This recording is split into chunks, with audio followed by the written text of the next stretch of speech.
Okay, so I'm going to be talking to you all today about the most recent work I've been doing on the evolution of piRNA clusters and piRNA defense. Everything that I'm going to be talking about today is really preliminary, putting together the results as of, yesterday. So, but it's what I'm really excited about right now, and what I think is really cool and interesting. So hopefully you all think the same thing. And yes, I want to start out by making sure, before I get to the acknowledgements at the end, to thank Robert and Philippe at your institute for the work they've been doing with me, which has definitely been instrumental in moving this project forward. So I don't know how much background most people have in transposable elements. So with my introduction, I'm going to start kind of right at the beginning, but I'll try to keep it brief, just to make sure that we're all on the same page. So transposable elements are selfish genetic elements that replicate inside your genome. They are able to increase in copy number, and there are two basic types. There are retrotransposons and DNA transposons. Retrotransposons move through an RNA intermediate so they can actually kind of increase in copy number more easily than DNA transposons, which I'll get to in a second, because one stable copy can produce RNA, which can then be reverse transcribed and integrate in other places in the genome. Whereas DNA transposons actually excise from the genome with their DNA intermediate and then reintegrate into target DNA. So obviously, having something in your genome that is replicating without regards to your particular fitness is generally not going to be a good thing.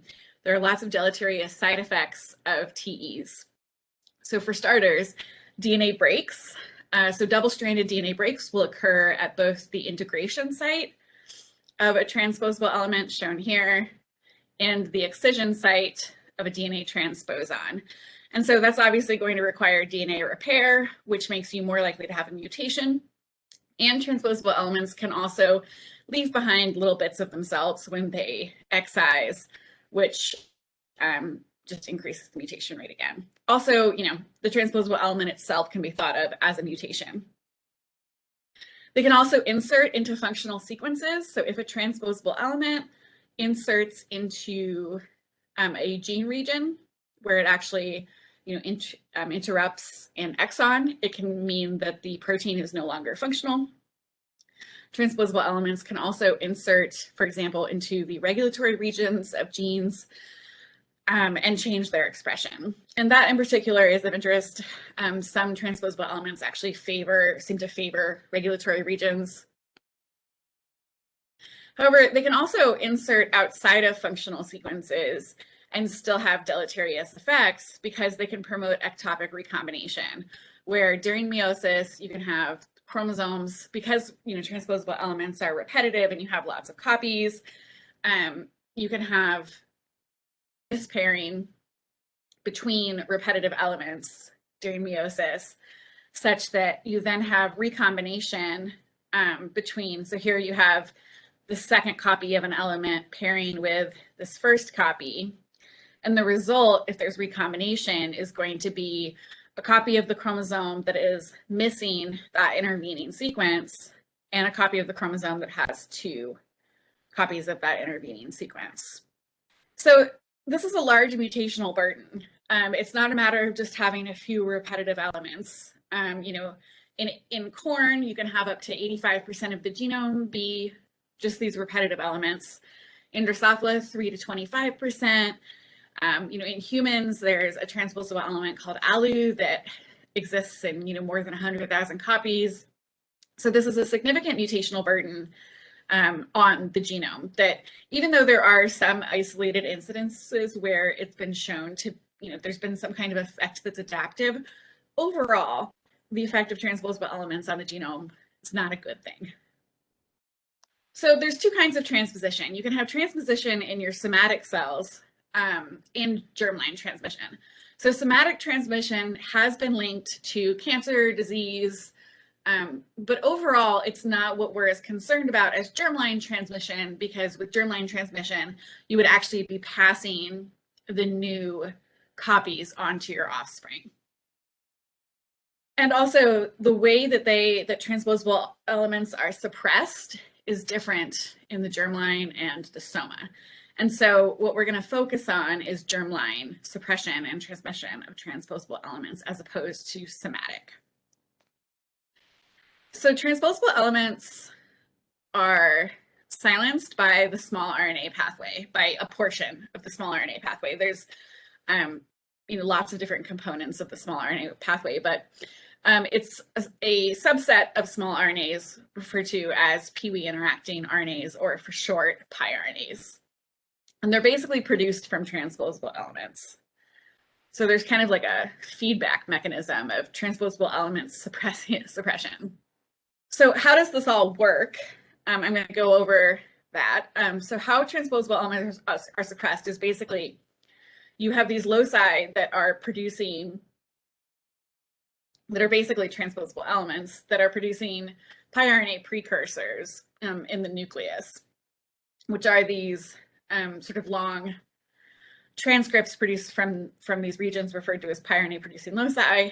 And after they're transcribed, they're spliced into small RNAs of about 23 to 29 base pair fragments.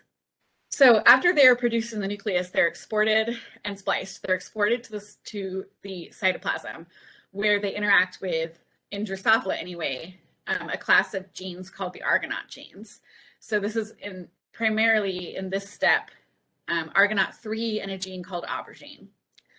So the Argonaute genes pick up the primary piRNA and basically look for transposon transcripts that are cognate to the small RNA. And then they can chop up that transcript so that the transposable element is unable to be replicated. So both aubergine and Argonaute 3 use the piRNA guides to cleave transcripts of transposable elements in the cytoplasm. There's also a third protein, the Pee-wee protein, that operates in the nucleus, where it appears that piRNA transcripts are sort of re-imported into the nucleus, and then the Pee-wee protein uses those guide piRNAs to epigenetically target transposable elements for silencing by histone methylation. There's also another pathway for secondary piRNA biogenesis called the ping pong cycle that occurs in the cytoplasm. And what that does is basically amplify the signal of transposable element silencing, where what happens is the chopped up transposon transcripts are fed back into the piRNA cycle to target transposable elements that are being transcribed from the opposite strand. So you can see they kind of just get reused. And those ping pong cycle transposable elements are basically a signature of transposable element silencing, because they cleave RNA molecules with an offset of 10 nucleotides, and they will create two stacks that align on opposite strands. Here, because you can see they're going to occur from both strands. And so the endonucleases that are involved in the ping pong cycle, like I said, they cleave the molecules with an offset of 10 nucleotides. So you can look for these really distinctive stacks in piRNA populations. And this kind of ties together piRNAs and the actual silencing mechanism, so that if you see a ping pong signature, then you can be pretty sure that that particular piRNA is involved in silencing of transposable elements. In addition, that ping pong cycle can't be initiated in the absence of a TE transcript. So it also indicates active silencing. Like you're not going to see a ping pong signal for a transposable element that isn't transcribed. And both DNA transposons and retrotransposons are a part of this piRNA silencing pathway. Even though DNA transposons move through a DNA intermediate, not an RNA intermediate, these have to be translated to create functional transposase to be excised out of the genome. So transposase is the enzyme that allows them to move around. So both retrotransposons and DNA transposons can be targeted by this small RNA pathway. So I did say that transposable elements produce piRNAs, but obviously not every transposable element insertion is probably going to be a target of the piRNA pathway. Where do they generally come from? The pervading wisdom is that they come from discrete regions of the genome referred to as piRNA clusters. And what these are basically is generally these big heterochromatic regions that are just kind of transposable element graveyards. So they consist of lots of copies of degraded transposable elements. And generally, if you sequence small RNAs or a small RNA library to these piRNA clusters, you'll see a lot of piRNA mapping. So this is from, this is kind of like a classic figure from Brennecke 2007. And you can see that in this region termed a piRNA cluster, you have this really dense mapping of piRNAs. That's what's being shown right here on both strands, and that it correlates with the density of transposons on that strand. So you can see that there's a lot of transposable elements inserted there that are producing a lot of piRNAs from both strands. And this is kind of what one might look like. There's just going to be a bunch of copies of different transposable elements. These are, these individual names are not important.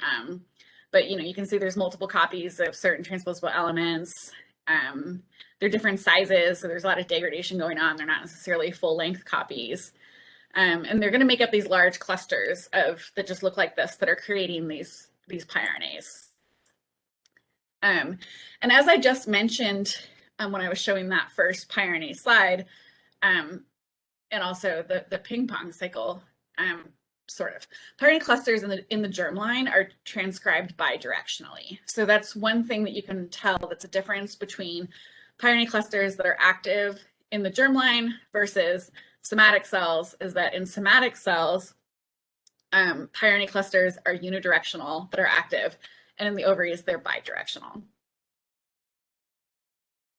And the ping pong cycle only occurs in germline piRNA clusters. So this is another way of kind of differentiating the type of piRNA cluster that you're looking at, and also, its activity in any particular cell type. So you still might wonder, well, how is piRNA production initiated from a cluster? Like how does the organism figure out this is a piRNA cluster and this is not? So it seems to be through basically intergenerational epigenetic inheritance, where the mother fly deposits small RNA in the embryo, and then the clusters that are basically cognate to that piRNA are going to be active in the next generation. That doesn't really answer the question of how a newly invading transposable element gets piRNAs targeted to it, but either way, and we don't really know the answer to that necessarily, other than, I guess, maybe if it transposes into a cluster that was already active and happens to get transcribed. But again, we don't know that for sure. But again, it seems to be a case of intergenerational epigenetic inheritance of this kind of memory of these transposon invasions getting passed on from mother to offspring. So in summary, piRNAs are produced from piRNA clusters that are used to silence transposons. piRNA clusters are activated by maternally deposited piRNAs, and the ping pong signature in piRNAs is an indication of active involvement with the silencing pathway.